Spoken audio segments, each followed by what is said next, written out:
নিতায়ের পদ কমল কোটি চন্দ্র সুশীতল, যে ছায়ায় জগত জুড়ায়, হেন নিতাই বিনে ভাই রাধা কৃষ্ণ পাইতে নাই। দৃঢ় করি ধর নিতায়ের পার, সে সম্বন্ধ নাহি যার, বৃথা জন্ম গেল তার। সে পশু বড়ই দুরাচার, নিতাই না বলিল মুখে, মজিল সংসার সুখে।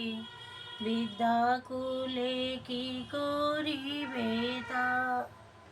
ঠিকই ধরেছেন, সামনেই আসতে চলেছে নিত্যানন্দ ত্রয়োদশী, আগামীকালে নিত্যানন্দ ত্রয়োদশী।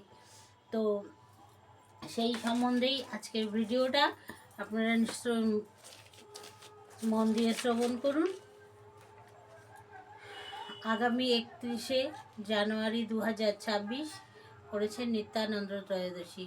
নিত্যানন্দ প্রভু আবির্ভূত হয়েছিলেন মাঘ মাসের শুক্লপক্ষের ত্রয়োদশী তিথিতে। সেই জন্য সেই তিথিটির নাম হচ্ছে নিত্যানন্দ ত্রয়োদশী। নিত্যানন্দ প্রভু আবির্ভূত হয়েছিলেন দুপুর 12টার সময়, সেই জন্য দুপুর 12টা পর্যন্ত উপবাস। আর তারপরে আপনার ভগবানকে রাজভোগ লাগিয়ে যেমন সামর্থ্য পারবেন সেভাবে ভগবানের সেবা দেবেন। তো সেটাই বলছে, ব্রজেন্দ্র নন্দন যেই শচীসুত হলো সেই, বলরাম হইল নিতাই। ভগবান শ্রীকৃষ্ণের প্রথম প্রকাশ হচ্ছে নিত্যানন্দ প্রভু বা বলরাম। শ্রীকৃষ্ণের প্রথম প্রকাশ বলরাম, সেই বলরামই নিত্যানন্দ প্রভু রূপে আবির্ভূত হয়েছে। তো আমরা যে জানি নিত্যানন্দ দুপুরবেলা আবির্ভূত হয়েছিলেন, সেই জন্য দুপুর পর্যন্তই আমরা উপবাস করব। তো আমরা নিত্যানন্দ প্রভু সম্পর্কে একটু সংক্ষেপে জেনে নিচ্ছি। নিত্যানন্দ প্রভু সম্পর্কে, নিত্যানন্দ শ্রী বলরাম বীরভূম 1473 খ্রিস্টাব্দে বীরভূম জেলার একচক্রা গ্রামে আবির্ভূত হয়েছিলেন। ইনি 5 বছর বয়সে গৃহ ত্যাগ করেছিলেন। মাতা হচ্ছে পদ্মাবতী এবং পিতা হারাই পণ্ডিতের ঘর আলো করে উনি আবির্ভূত হয়েছিলেন। নিত্যানন্দ চৈতন্য চরিতামৃতে বলা হয়েছে যে কৃষ্ণ ভজনের নেই কোনো জাতি, নেই কোনো কুল।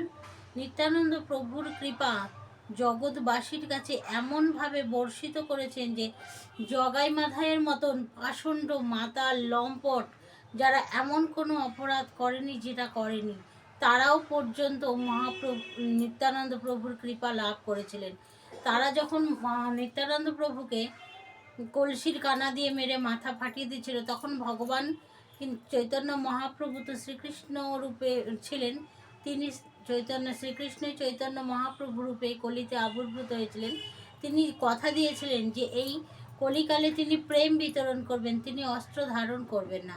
কিন্তু নিত্যানন্দ প্রভুকে যখন জগাই মাধাই মাথা ফাটিয়ে দিয়েছিল, তখন কিন্তু তিনি সুদর্শন চক্রকে ধরেছিলেন যে ওনাকে কাটবে। তখন নিত্যানন্দ প্রভু এসে ভগবান শ্রী চৈতন্য প্রভুর মহাপ্রভুর কাছে সামনে হাত